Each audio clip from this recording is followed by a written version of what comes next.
And what I like trying to explain is why do they go boom? And if I ask you, you know, if this is like Hawaii here, where the gas is in there and it just bubbles out, no big explosion, what's different to make those that go boom, like Mount St. Helens or Mount Pinatubo? Why do they go boom? What's different?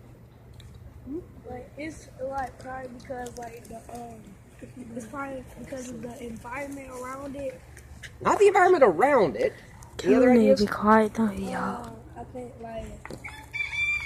like the way that it erupts. Well, we're looking at the way it erupts and trying to explain that. Why are the Hawaii ones different than the ones with the big high cones that go boom? Mm-hmm.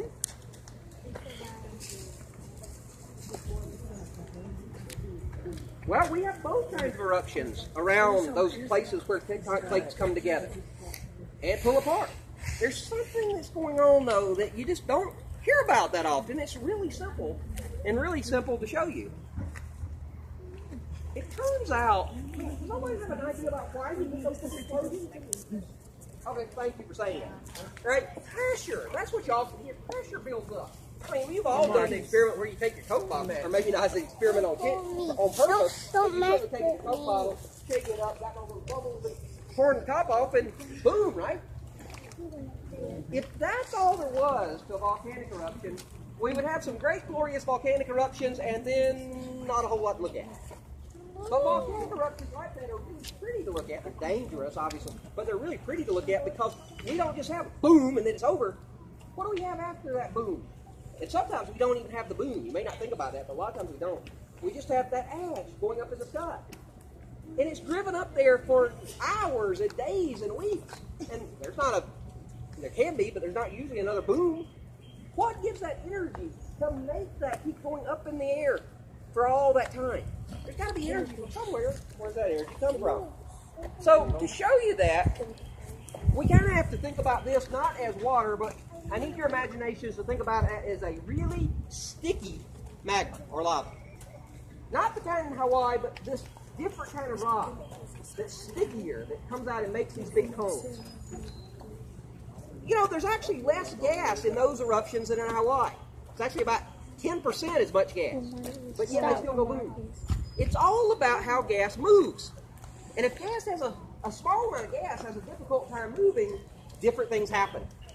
Now, it would be very hard to do that for real without having real magma here, which obviously I can't do. So we have to use a little bit of trick and use time to our advantage.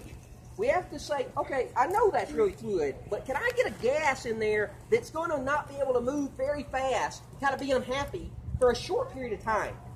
And I think we can do that. Again, I'm going to ask that you step back beyond the contact with the pavement. Can you step back right so you're standing on the pavement, on the asphalt? Okay. So, to do that, put your glasses back on. To do that, we're going to depend on a special sort of liquid, not a gas at all. I have a liquid in here that I can pour over into this. How many of you know what this is? Yeah, this is liquid nitrogen. So it's very, very, very cold. And if I were our meteorologist, I would talk to you about how cold it is and how it's causing the air around it to get cold and form a cloud. But I don't care about that. I just care about the fact that as it warms up, it turns to a gas very fast. So I want to get it in there very fast. Now I can pour a liquid into a liquid, but I want it so fast, I'm going to use a little bit of help. And I'm going to use this weight to help me get it down there very fast. And I want to see what happens. All right. Don't try this at home. So, let's see if I can pour this in.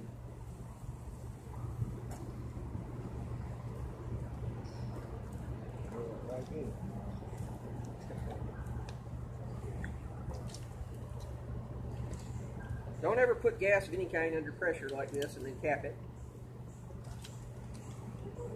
Kind of like a little genie lamp, right?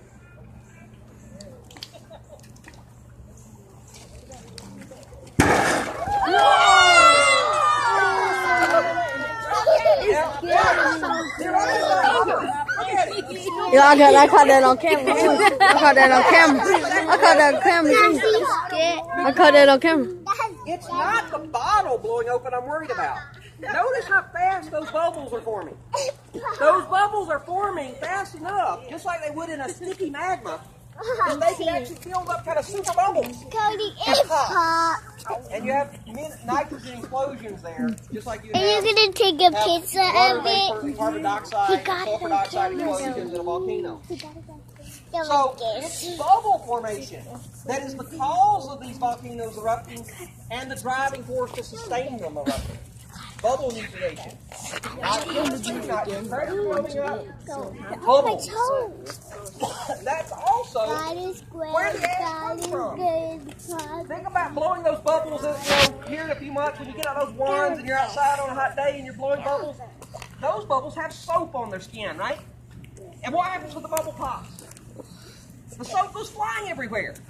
If that bubble were coated with lava, that stuff flying everywhere would be shredded up little bits of rock that we call what? Ash. That's what makes the ash. The same process that gives the energy to make this run is what's actually making the ash that then is carried along. Now, I want to try this over here. Look.